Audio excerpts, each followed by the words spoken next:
the generational performance that Sulley put on against Mike Wazowski. He was just running train on Mike Wazowski on Monday Night Football. We got the stats here. 4 picks, a sack, receiving touchdown, fantasy points off the charts. I don't think Mike Wazowski came to play last night.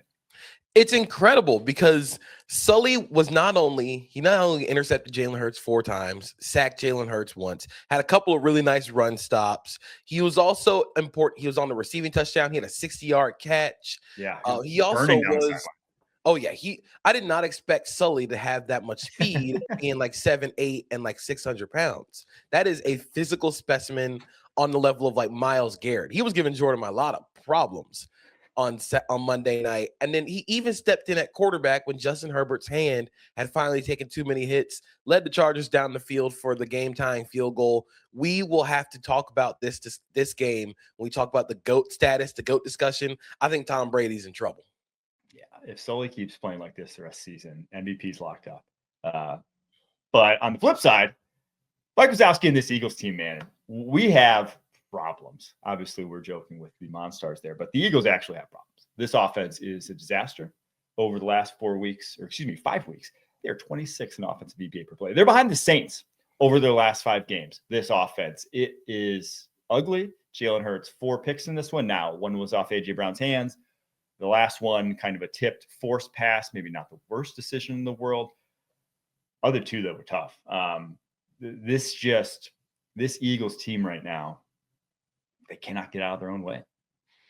So I was a little curious on why this Eagles offense feels so disjointed and why the passing game felt like there was more flaws, even with higher volume. And that's because in 2024, when the Eagles offense turned it around, they took the ball out of their quarterback's hands. Like they ran the ball so much after that bye week. According to Ben Baldwin's site on The Athletic, after their week 5 bye week, the Eagles' pass frequency over expected on all plays was negative 10%. They were actively running the ball more often than they threw it, and that's because they had a historic run game. But now that the run game isn't historic, they're trying to find ways to move the ball more efficiently. Jalen Hurts is a flawed passer, but there are things he can do well. But those things that he does well are often married with the threat of the run game and the threat of his run game.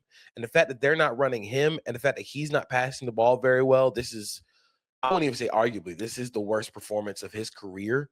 We're reaching like DEFCON level 1 like scenarios for this offense because there is no fix that's going to happen this season. Like, you can fire Kevin Patullo. I think Kevin Patullo should be fired, but some of it's just the dudes that you're supposed to be making plays just aren't being dudes right now. I think that's a big part of it too. I mean, obviously Saquon has a big run in this one, but throughout the season, that has not been something that's been reliable and just been like the opposite of last year. You went from a running game, like you said, that you could basically hand the ball off 75% of their snaps last year offensively, and you would probably average still well over 20 points per game. That's not there. If you hand the ball off first and second down, chances are you're in like a 3rd and 8 this year. Like it hasn't been that sort of success rate, that sort of consistency. And so they're looking for other answers otherwise. And I don't know if you saw Chris Sims' rant on this, but like Jalen Hurts not playing good. 2 of the last 4 weeks, he has been negative 0.4 EPA or worse. You know, you said this was his worst performance of his career. Week 11, he was just about the same in terms of EPA per dropback. Like it has been ugly as of late for this passing attack.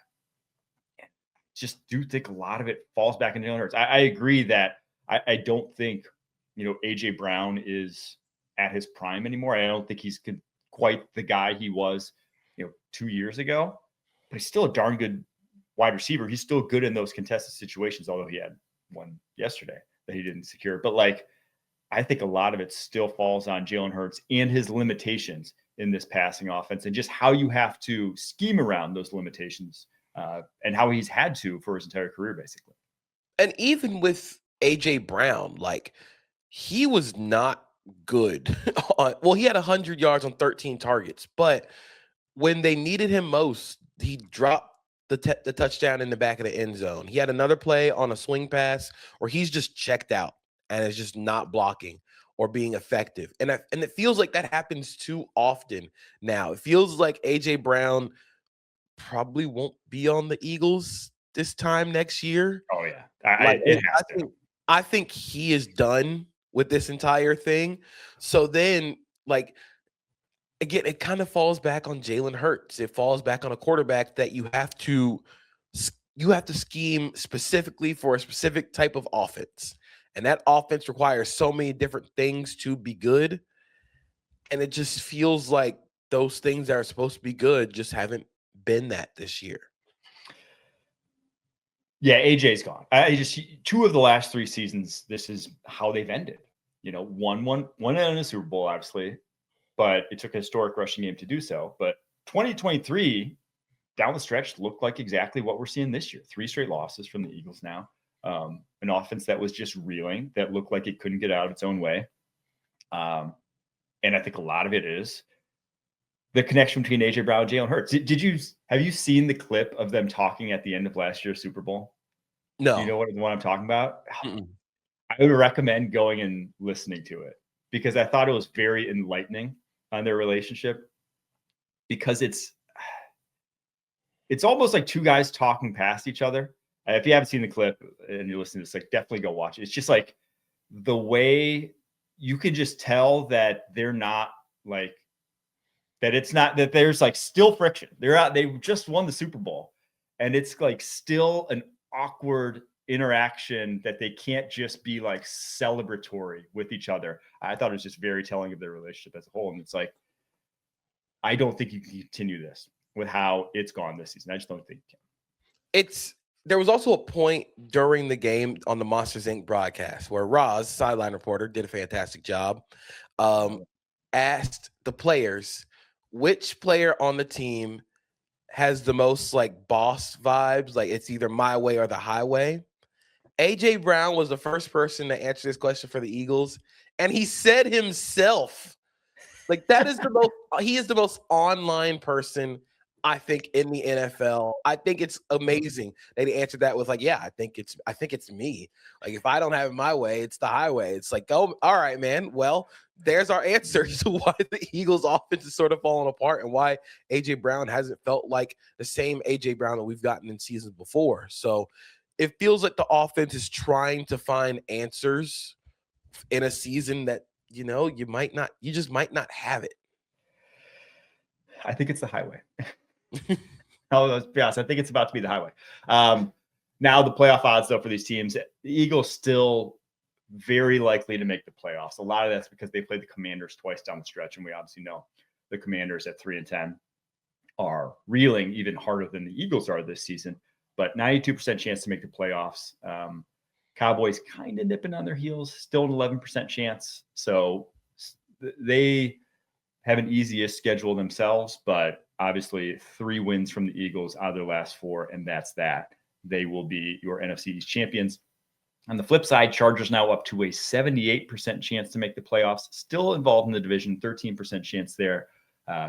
Big win for them, though, to get to 9-4. That was worst case scenario for the Kansas City Chiefs, which just happened on Monday night. Can we get the audio? Striker has the audio of Jim Harbaugh talking about how big of a win this was. Can we get that audio, Striker, please? Yes. This is definitely, maybe the best feeling, just a wonderful feeling of winning and thrill of victory. It's certainly in the discussion. I put it in the discussion, the birth of my 7 children, my marriage, in the conversation. Mind you, this man has won a national championship as a coach. And this week 14 win against the Eagles in Monstropolis is the game that just means more to him. But this game, he also went to a Super Bowl.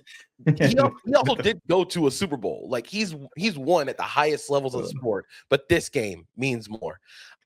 This Chargers team is flawed. They are a very flawed team. Justin Herbert was pressured once again on 68% of his dropbacks with a broken hand. At one point in this game, Justin Herbert was pressured on 72% of his dropbacks, which is a number I don't think I've ever seen for a quarterback. Like at this point, Justin Herbert is setting his own records each week for how many times like his highest pressure rate of his career. It's just week in and week out at this point.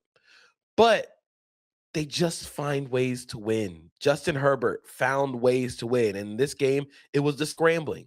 It was the timely, like 3rd and 4, like 17-yard run to help on the game-tying field goal drive. It's the shaking off defenders and getting like 6 yards on 3rd and 5. It's those type of plays where, like, look, man, the Eagles defense, which again is terrific, which is why wasting this defense with that offense feels like it feels disrespectful, but they weren't getting any separation downfield.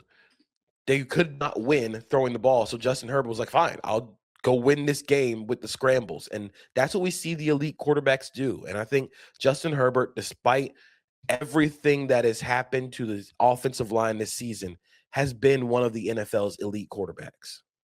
Yeah, it's if you're a Chargers fan, and I think we've